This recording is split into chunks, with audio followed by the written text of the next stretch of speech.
Photo కావాలంటే photo కదా 30 seconds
ఒకసారి వచ్చిన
తిరిగి మన స్వగ్రామానికి చేరుకునే సమయంలో ఇక వెళ్తూ మార్గ మధ్యంలో ఈ ప్రదేశంలో ఇక్కడ విక్రయించడానికి చాలా మాత్రమైన సందర్భంగా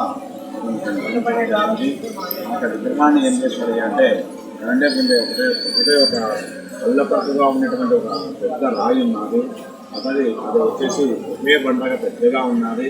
ఆ బండ వచ్చేసి ఏడువాలుగా ఉండడం వల్ల అతను ఆ యొక్క సాలగ్రామాన్ని ఆ కాశీక్షేత్రం నుంచి తీసుకుని వస్తూ జారిపోయి పోయి విగ్రహంగా భిన్నమవుతున్న ఉద్దేశంతో ఒక చిన్న మాట ఆ విగ్రహానికి సాలగ్రామాన్ని పరిసరపడినటువంటి ఒక సెల్వేరు అంటే నీరు విగ్రహాన్ని బట్టి ఆ తర్వాత అతను దేవోజావనం చేసి ఆ విగ్రహాన్ని కలిగిస్తే కలుగుతుందే కానీ ఆ విగ్రహాన్ని తీయడానికి అతను శక్తి సరిపోలేదంట. ఎంత ప్రయత్నం చేసినా కానీ ఆ విగ్రహం రాలేదంట. దాంతో అతను విగ్రహం భిన్నమవుతుందనే ఉద్దేశంతో ఆ విగ్రహాన్ని ఇక్కడే పెట్టి విసిరించాడు. అప్పుడు స్వామివారి కళలో కనిపించి, నాన్న నువ్వు నన్ను ప్రతిష్ఠ ఏం చేశావు, నువ్వు వెళ్ళు అక్కడ దేవస్థానం ఇక్కడ నాకు ఇస్తుంది, నువ్వు నన్ను ఇక్కడ ప్రతిష్ఠ చేశామని చెప్పాను. ఆ తర్వాత వాళ్ళతో చనిపోయారు. తర్వాత కొంతకాలానికి పశువులు వచ్చి ఇక్కడ శివలింగం ఉన్నది, ఇక దేవాలయం ఏట్లో ఉంది అని నానుడు. ఆ తర్వాత భక్తాదులు వచ్చేసి అలా మన శక్తి మేరకు సందాలు వేసుకుని ఒక చిన్న దేవాలయాన్ని ఉంచడం జరిగింది. ఇక్కడ రావడానికి సరైన రహదారులు లేక అందరూ కూడా ఏట్లో ఒక నదిలో నడుచుకుంటూ ఒక నుంచి ఒక నదిలో వదిలి వచ్చేవారు. ఆ విధంగా 90వ సంవత్సరం వరకు చేయాలనే ఉద్దేశంతో ఆ సమయం నందు 99 ప్రణాళిక వేస్తే 95, 96 మధ్య ఆ నదిని నిర్మించడం జరిగింది.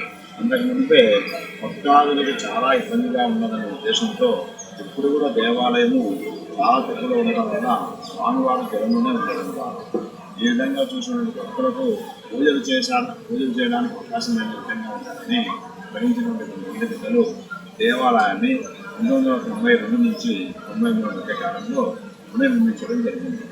ఆ సమయం ముందు 93వ సంవత్సరంలో నూతన దేవాలయాన్ని అదే దేవాలయం మీద కొత్త దేవాలయం నిర్మించడం జరిగింది. అక్కడ ఇంతకుముందు నుండి విగ్రహము ఇక్కడే కింద ఉన్నది. ఆ విగ్రహం మీదే నూతన విగ్రహాన్ని ప్రదర్శించడం జరిగింది. ఇక్కడ ఏం తెలియ ముఖ్యంగా విశేషం ఏమిటి అంటే, ఇక్కడ ధనుల రూపంలో ఉండే శివాలయం అంటే సద్యోజాతి రూపంలో ఉండే శివాలయాన్ని ఎవరైతే భక్తులు సందర్శిస్తారో, ఎవరైతే మామూలుగా చేసి సాయంకాల సమయంలో స్నానం ఆచరించి అక్కడ స్వామివారిని దర్శించుకుంటారో వారి కోరికలు నిలబెట్టాలని ఇక్కడ భక్తుల యొక్క ప్రధాన విశ్వాసం. అందుకే ఉదయం వేకులుగా నుంచి మరియు సాయంకాల సమయం ముందు భక్తులు విశేషంగా వచ్చి అక్కడ నదిలో స్నానం చేసి స్వామివారిని దర్శించుకుంటారు. అంతేకాకుండా ఇక్కడ పార్వతి నుండి వేరు వచ్చేసి ఉత్తరం నుంచి దక్షిణానికి ప్రవేశిస్తూ ఉంది. ఈ విధంగా ప్రవహించడం వల్ల భక్తాదులకు వారి కోరికలు నెరవేరుతాయని వారి యొక్క ముఖ్యమైనటువంటి విశ్వాసంతో ఈ స్వామివారిని సేవించడం జరిగింది.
Orang muda